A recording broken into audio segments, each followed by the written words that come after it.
Ngayon po makakasama naman natin si J. Chris, syempre para bigyan po tayo ng kanyang insights about dwarfism at kung paano niya balak gamitin ang kanya pong social media platform para maging boses para sa mga kagaya po niya. Di ba, J. Chris? Hello, Yes, hello Good po. morning Good sa mga morning. Pinoy MD viewers natin. Hello po sa mga Pinoy MD natin. At syempre, gusto ko din batiin ang aking mga kadags. Ayan. Hello po. Ayan. Una-una sa lahat, meron kang nabanggit, di ba, na gusto mo talagang magamit yung iyong social media platform para maging boses. Paano mo naisipan at nasimulan yan? Marami po kasi naghanap sa akin kay Papa. Okay. So sabi ko, why not? Diba?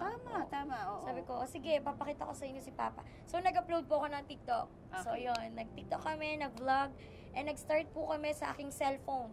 Sa phone na yun, ako yung editor, ako yung scriptwriter, ako Oo. yung videographer. Wow! Talagang sarili lahat. Yes, Oo. sarili po lahat. Editor, all around. Oo, Sabi oo, nga oo. po nila, all around po ako.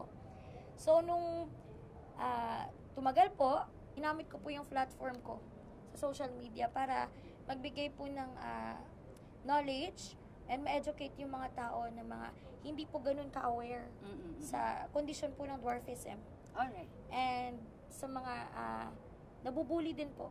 Ginamit ko rin po siyang platform. Gumagawa po ako ng films, nanonomini po tayo, ayan. Hindi ka nabigo dun sa idea of you na gagamitin mo tong platform ng social media para sa pagiging boses, di ba, ng dwarfism, ng mga PWD. Kasi, pag sabihin na natin, how many followers ka na ba ngayon?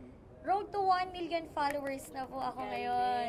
Opo. Talaga. So, ibig sabihin, effective ka, di ba? Yes. So, dahil gusto din natin, syempre, na lalo pang mapalawak yung kaalaman, di ba, ng mga tao, di ba, about dwarfism and mga challenges ng mga PWD, ano ba yung pinaka gusto mong mabanggit sa kanila about that?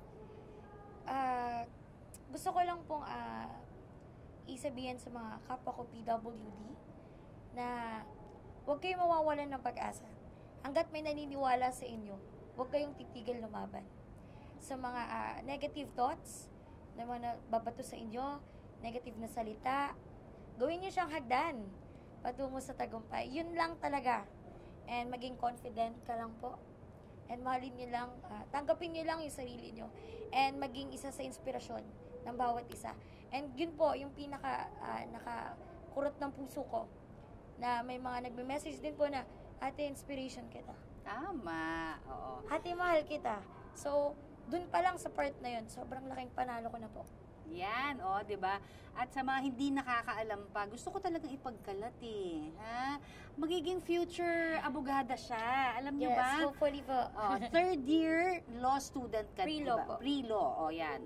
Pre-law student, talagang big yun, achievement yun, ha? Pero ang ire-represent mo definitely ay pagtanggol ang mga PWDs.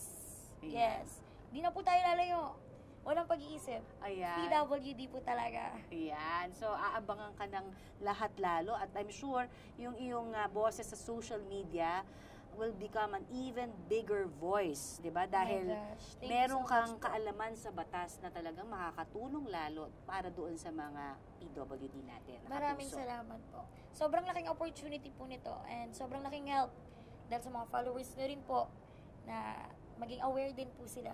Yay! Thank you so much po. po. Thank you. Thank you po.